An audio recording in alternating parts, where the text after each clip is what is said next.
Okay. So, yung next topic natin is sa pag-calculate ng molar mass. Nag-record na ba kung sino man? Okay. So, calculating molar mass. So, paano yan? So, number 1 daw is CO2. Okay, so ang gagawin nyo lang dyan is hahanapin nyo lang yung atomic weight nila sa periodic table, tapos imomultiply nyo sa subscript nila. Okay, so try natin to. So sabi, isang C tapos dalawang O2. So ano ba yung atomic weight ni carbon? 'Di ba siya ay 12? 'Di ba?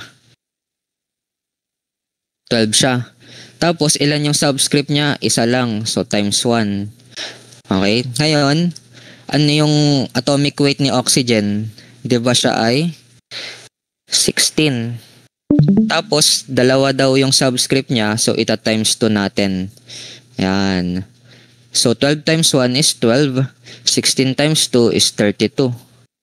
So, pag pinag-add yan, 12 plus 32, 44. Yan. Tapos, tatandaan nyo po lagi, yung unit kapag sa molar mass, ang unit niya is grams per mole. Ayan. Ganyan. Or 44 grams over 1 mole. So, ganun lang. So, yan po yung molar mass ni carbon dioxide. So, gets naman po.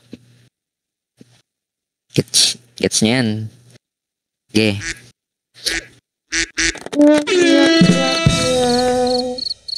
Okay, so next tayo, magnesium chloride. So magnesium chloride. Okay, so ano ba yung chemical formula ni magnesium chloride? So si magnesium, Mg siya, 'di ba? Si chloride, Cl siya. So ano ba yung nila? Charge nila? Si magnesium positive 2. Si chlorine negative 1, 'di ba? Tapos kapag nag-criss-cross kayo, ang formula nila is MgCl2. Ay, nagets ba? Tapos, yan yung gagamitin natin para makuha yung molar mass. So, sabi, isang Mg, tas dalawang chlorine. Yan. Hanapin natin yung nila, atomic weight. So, si magnesium, atomic weight niya is 24.31, di ba? Tapos, si chlorine, ano yung atomic weight niya? 35.45. So, 35.45. Ngayon, ilan yung magnesium? Isa lang. So, times 1. Ilan yung chlorine? Dalawa. So, times 2. So, pag ginanyan, 24.31 times 1, di 24.31. Tapos, 35.45 times 2, ano siya? 70.9. Ayan. Tapos, pag pinag-add natin silang dalawa, bakit ako naglalag?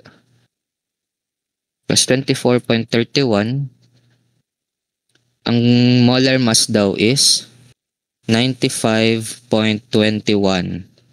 And then, ang unit is grams per mole. Yan. Nasundan naman po ba?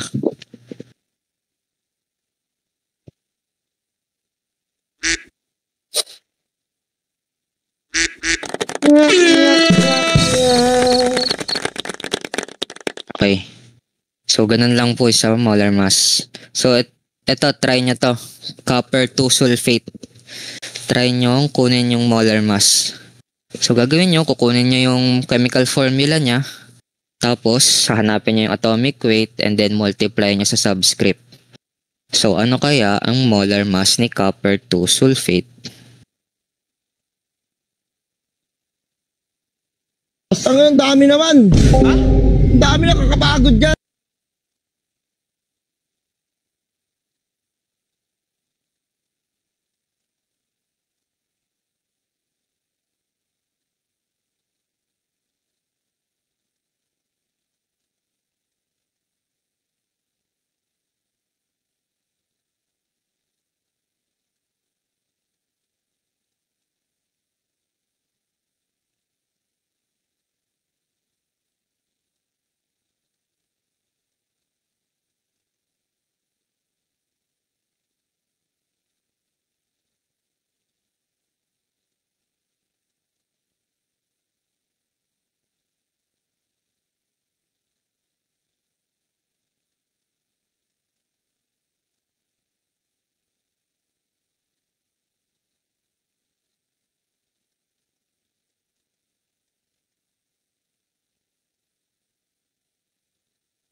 Ano guys, may nakakuha na ba?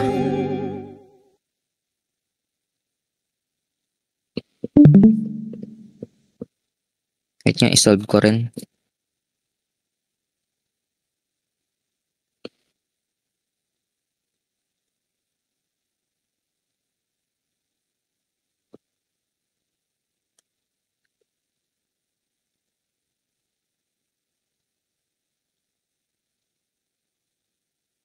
Kahit nakakatamad.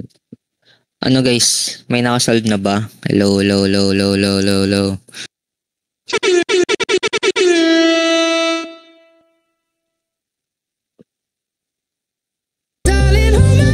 Nothing beats a Jet2 holiday.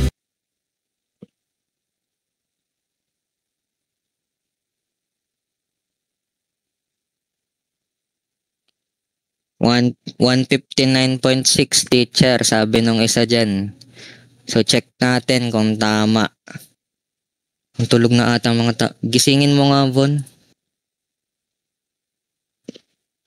Okay. So tignan natin. So ano ba yung copper 2 sulfate? Wait lang. Maingay ba yung background ko?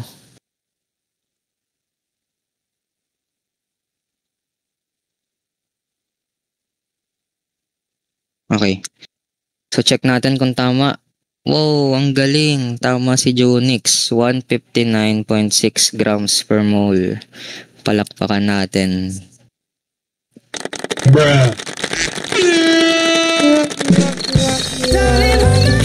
Nothing beats a Jet2 holiday. So explain ko lang kung paano nangyari yon. 'Di ba copper to sulfate? Okay, so ano ba yung ano neto ni copper? Cu. Tapos 2 daw yung oxidation state, so plus 2. Tapos ano ba si sulfate? 'Di ba SO4? Tapos yung oxidation state niya is negative 2.